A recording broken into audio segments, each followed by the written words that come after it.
হঠাৎ গরম, হঠাৎ ঠান্ডা, হঠাৎ বৃষ্টি, হঠাৎ ছায়া,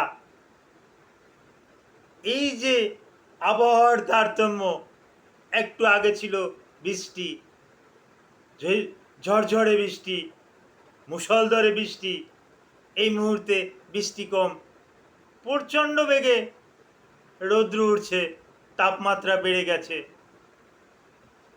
এর পরিপ্রেক্ষিতে ফাঙ্গাস নামে যে পরজীবী আছে, এরা কিন্তু মানুষের শরীরে বাসা বাঁধতে সহজ হয়ে যায়। আর মানুষের শরীরের বিশেষ করে প্রাইভেট পার্টে এরা বেশি করে বাসা বাঁধে। বিশেষ করে মহিলা এবং পুরুষ এদের যৌনাঙ্গের আশেপাশে, কুস্কিতে, এখানে কিন্তু এরা বেশি ক্ষতি সাধন করে। আসসালামু আলাইকুম রহমতুল্লাহি ওয়া বারাকাতুহু। আমি ডাক্তার মীর শহীদুল ইসলাম। আমার চেম্বার শুভেচ্ছা 255, ঐতিহ্যবাহী শেখঘাট, সিলেট। গুগলে গিয়ে ডাক্তার মীর শহীদুল ইসলাম কথাটি লিখে সার্চ দিলে আপনি আমার সম্পর্কে বিস্তারিত তথ্য পেয়ে যাবেন। জি দর্শক শ্রোতা, আলোচনা করব আমাদের দেশের প্রেক্ষাপটে এই যৌনাঙ্গে ইচিং, যৌনাঙ্গে ফাঙ্গাস, যৌনাঙ্গে এই টিনিয়াসিস, এগুলো বেশি করে কেন হয়। জি বেশি হওয়ার কারণ আমাদের দেশের আবহাওয়াটা স্যাঁতসেঁতে। এই স্যাঁতসেঁতে আবহাওয়ার কারণে এই ফাঙ্গাস, ইস্ট, মোল্ড, এগুলো কিন্তু অনায়াসে কিন্তু আপনার আমার শরীরে কিন্তু বাসা বাঁধতে পারে। আর বিশেষ করে আন্ডারগার্মেন্টসে, লোয়ার লিম্বসে, ওখানে স্বেচ্ছেতে ভিজা পরিবেশ সবসময় থাকে, যার কারণে ওখানেই ফাঙ্গাস নামের যে পরজীবীরা আছে, ওই জায়গাটাকে কিন্তু ওরা লাইক করে। ওই জায়গাটাকে চুজ করার পরিপ্রেক্ষিতে ওখানেই ওরা বংশ বিস্তার করে এবং ওরা ওই যৌনাঙ্গের আশেপাশে এবং যৌনাঙ্গের ভিতরেও ওরা ক্ষতি সাধন করে থাকে।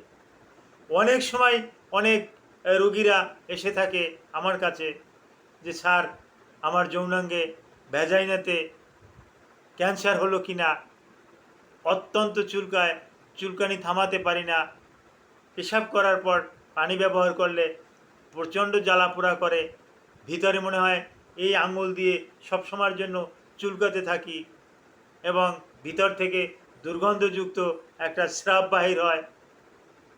এখন তো সন্দেহ লাগে যে ওখানে কোনো ক্যান্সার হয়েছে কিনা বা অন্য কোনো জটিল সমস্যা হয়েছে কিনা। জি এরকমের সমস্যা আপনার থাকতে পারে। এরকমের সমস্যা থাকলে আপনি একজন ডাক্তারকে, অভিজ্ঞ একজন ডাক্তারকে আপনি ফিজিক্যালি আপনার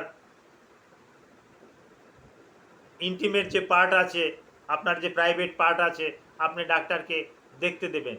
ডাক্তার এটা দেখে শুনে সঠিক সিদ্ধান্তে উপনীত হবে, যেটা কি ফাঙ্গাস না অন্য কোনো কিছু, এগুলো শনাক্ত করতে পারবে।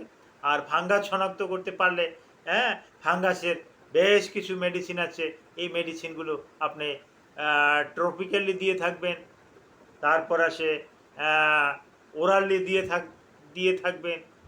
যেমন ওরালি কিছু খাওয়ার কিছু ওষুধের নামও বলি, যেমন কেটোকোনাজল, ফ্লুকোনাজল, গ্রেসিও ফুলবিন, তারপর সে স্যাকনিডাজল, অর্নিডাজল, তারপর খাওয়ার জন্য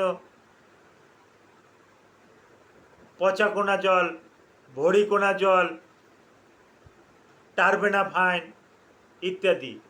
এ জাতীয় বেশ কিছু অয়েনমেন্টও আছে, ক্লোট্রাইমাজল, ইকোনাজল নাইট্রেট, টারবেনাফাইন, টাইকোনাজল, এ জাতীয় ঔষধ ব্যবহার করলে এগুলো সমূলে বিনষ্ট হয়। তো আপনার জন্য কোনটা প্রযোজ্য, এটা আপনার ডক্টর আপনাকে শনাক্ত করে দেবেন। এই বিষয়ের উপরে আপনার যদি কোনো সমস্যা থাকতে আপনি ভিডিওর কমেন্ট বক্সে কমেন্ট করবেন, অথবা আমার হোয়াটসঅ্যাপ নাম্বারে আপনি যোগাযোগ করবেন। আমি পার্সোনালভাবে আপনাকে ভালো একটা পরামর্শ দেওয়ার চেষ্টা করব। Thank you all.